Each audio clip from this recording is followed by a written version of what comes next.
Abril de 1943. El primer encuentro, 8 de abril de 1943, a 8.2 metros, sobre Kong, Francia. El Oberleutnant, Ralph Hermucken, no podía ocultar una sonrisa bajo su máscara de oxígeno. Desde su Focke-Wulf 195, observaba cómo las torpes siluetas estadounidenses ascendían penosamente hacia su formación a través del cielo cristalino. Hermucken, veterano de Jacobswald, de 26 años, estudiaba a los pilotos novatos del P-47 de Vanderbilt, haciendo su debut sobre Europa ocupada. Estos ejércitos nos han enviado botellas voladoras, transmitió a su compañero, riéndose al ver cómo los enormes Thunderbolts de la 4 escuadrilla luchaban por ganar altitud. Abajo, 16 P-47 se avanzaban lentamente. Sus motores Pratt Whitney R2800 de 2.0 caballos de fuerza, esforzándose por levantar los 7 toneladas de la aeronave. Para los pilotos alemanes acostumbrados a Spitfires ágiles y cazas soviéticos, estas máquinas americanas parecían casi ridículas. Fuselajes en forma de barril, coronados por cabinas tipo invernadero, alas aparentemente pequeñas para su enorme cuerpo y hélices que superaban cualquier modelo de la Luftwaffe. Lo que Hermucken y sus compañeros no podían imaginar era que estaban presenciando el nacimiento de un arma que transformaría para siempre la guerra aérea. En menos de 18 meses, estas botellas voladoras pasarían de ser objeto de burla a convertirse en auténticos instrumentos de terror. Sus 8 ametralladoras Browning disparando el sonido más temido en los cielos alemanes. La matemática de la destrucción ya estaba escrita en esas amplias alas en 3.4 cartuchos. Una cadencia de fuego combinada de 6.0 balas por minuto, suficiente para desintegrar un Messerschmitt en menos de 2 segundos. Ese mismo abril, el mayor Donald Blay, al mando del 335 grados Escuadrón de Cazas, identificó la formación alemana, posicionándose para atacar. Veterano de los escuadrones Águila, Blay comprendía lo que sus pilotos todavía ignoraban. Al sobrevivir en un P-50 requería abandonar todo lo aprendido sobre combate aéreo. El Thunderbolt era un salto radical respecto al diseño de cazas convencionales, mientras los alemanes apostaban por interceptores ligeros optimizados para trepar y girar. Republic Aviation había creado un coloso capaz de redefinir las reglas del combate aéreo mediante masa potencia y potencia de fuego. Entre los 56 pilotos estadounidenses, aquel día, había hombres que se convertirían en leyendas, futuros ases, cuyos nombres aterrorizarían a la Luftwaffe. Pero el 8 de abril de 1943, todos eran novatos enfrentándose a la fuerza de combate más experimentada del mundo. Los alemanes llevaban combatiendo sin descanso desde 1939. Los estadounidenses no habían tenido ni un solo día de experiencia real. Esta es la historia de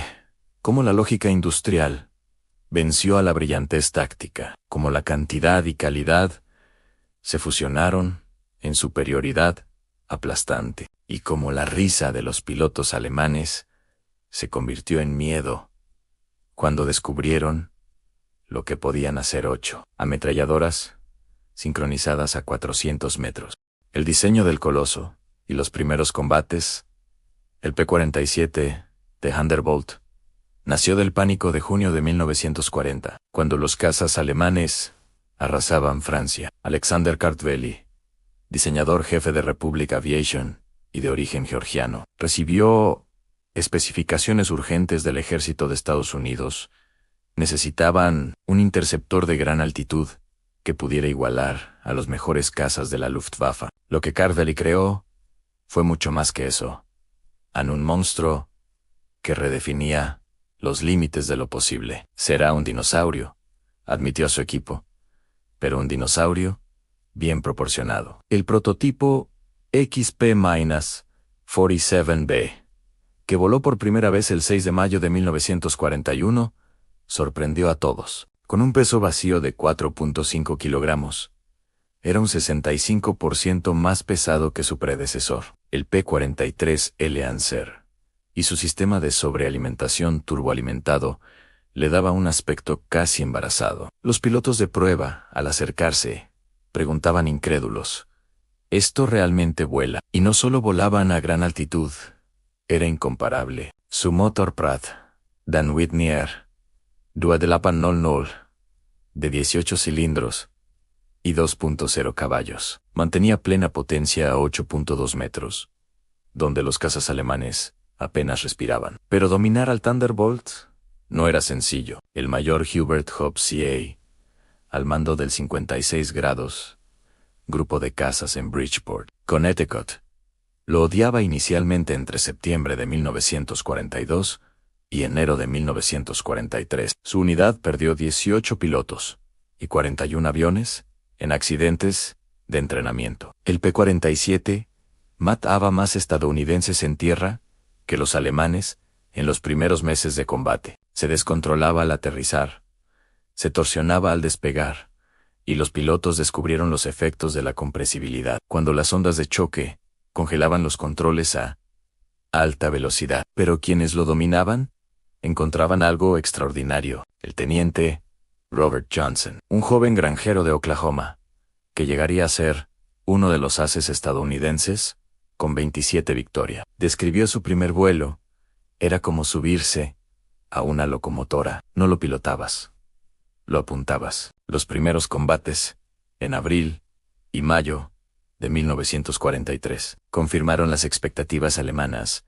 Los Thunderbolt no podían girar como los Focke-Wulf 190 ni subir como los Messerschmitt Bf 109 altitudes medias. Los pilotos de la Luftwaffe desarrollaron tácticas para explotar estas debilidades: atacar desde abajo, forzar giros donde la agilidad importaba más que la potencia de fuego. El comandante Joseph Peps Priller, de la unidad Jagdgeschwader 26, reportó: tras su primer encuentro, el nuevo caza estadounidense es carne de cañón. Vuela como un camión, gira como un tren de carga y trepa como una vaca embarazada. Nuestros chicos lo llaman Indiana, gordos pretendiendo ser guerreros. Las estadísticas iniciales parecían darle la razón a en su primer mes de operaciones. Los grupos estadounidenses perdieron 14 Thunderbolts por solo 3 bajas alemanas confirmadas. La Royal Air Force observaba con discreción, y los pilotos británicos bromeaban en la mejor maniobra evasiva en un P-47 es bajarte y correr por la cabina. Pero algo empezaba a cambiar. Los P-47 derribados soportaban un castigo increíble antes de caer. Un avión que regresó de una misión el 4 de mayo presentaba 21 impactos de cañón y más de 100 de ametralladora, daños que habrían destruido un Messerschmitt o un Spitfire. Su motor radial masivo, sin sistemas de refrigeración vulnerables, absorbía impactos que paralizarían a cualquier otro caza. Cuando el Thunderbolt lograba disparar, los resultados eran devastadores. Sus 8 ametralladoras creaban una zona de convergencia letal desconocida para los pilotos alemanes. A diferencia de los cañones, con munición limitada, el P-47P podía mantener fuego sostenido por más de 30 segundos, una eternidad, en el combate aéreo. El 26 de junio de 1943, la prueba que cambiaría la percepción alemana ocurrió sobre el Aso, Francia. El segundo teniente Robert St. Johnson, de la 61 Escuadrilla, fue atacado por 16 FW-190 de la Jagdgeschwader 26, comandados por Hetman Galland, hermano menor de Adolf Galland. Su avión, dañado gravemente por los primeros disparos, parecía condenado. El motor apenas funcionaba. Los controles respondían a trompicones, y la cabina estaba cubierta de aceite y fuego. Lo que siguió fue histórico en Johnson.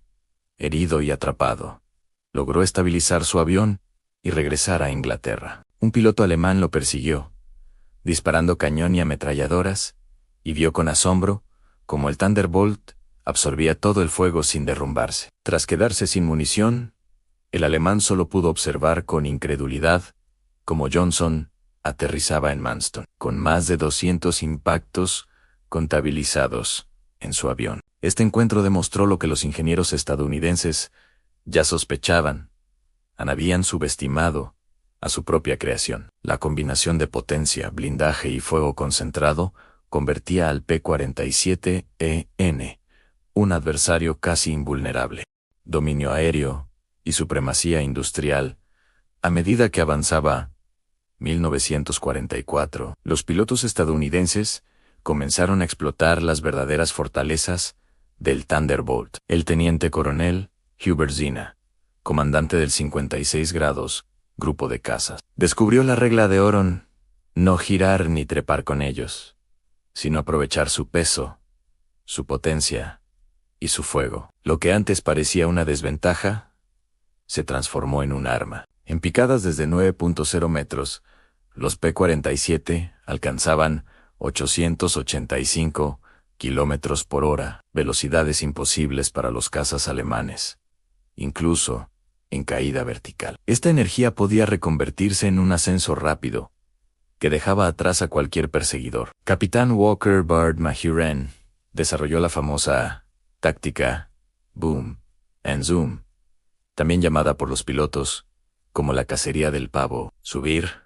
hasta los 9.0 metros, invertir y lanzarse en picada sobre los alemanes, disparando con una precisión devastadora y alejándose antes de que los enemigos pudieran reaccionar. El 17 de agosto de 1943, durante un ataque combinado a Shaw, Beach Hall y Ratisbona, el poder del P-47 se manifestó con claridad. Mayor David Schilling, al mando de la 62 Escuadrilla de Cazas, lideró 4 Thunderbolt contra Messerschmitt Bf-110, cazadores especializados de bombarderos. Los aviones estadounidenses descendieron como martillos del cielo, destruyendo los Bf-110 en segundos. Testigos alemanes hablaron de explosiones instantáneas y fragmentos que caían como lluvia, algo que ninguna experiencia previa les había enseñado. Cada Thunderbolt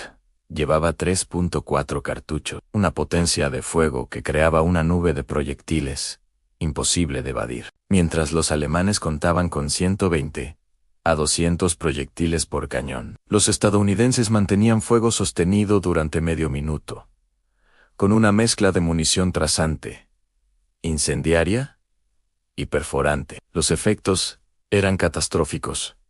Un solo disparo podía desintegrar un caza enemigo. Para septiembre de 1943, la Luftwaffe descubrió otra cruel realidad: el rendimiento del P-47 mejoraba con la altura, mientras que los motores alemanes perdían potencia por encima de los 7.5 metros. Oberleutnant Hans Philipp, uno de los ases más exitosos, con 206 victorias, cayó víctima de esta ventaja en octubre de 1943. Su FW-190A6S volvió lento e ineficaz, mientras los Thunderbolt descendían desde los cielos, fulminando la formación alemana. Con el tiempo, el P-47N no solo dominó en aire, sino que se convirtió en un arma terrestre temible. Desde abril de 1944, las unidades estadounidenses comenzaron a usar sus potentes ametralladoras contra columnas de vehículos alemanes. Los proyectiles perforantes incendiarios podían destruir camiones, tanques ligeros y columnas de infantería en segundos. La adición de bombas y cohetes convirtió al Thunderbolt en un artillero volador, capaz de cargar hasta 2.0 libras en bombas y hasta 10 cohetes de 127 milímetros por misión. Durante la campaña de Normandía, el 6 de junio de 1944, más de 500 P-47 proporcionaron cobertura aérea sobre las playas, creando un techo impenetrable. Los pilotos alemanes describieron la escena: el cielo era estadounidense. No podíamos subir ni bajar. Cada altitud estaba cubierta. Las armas convirtieron a nuestros aviones en lluvia de aluminio.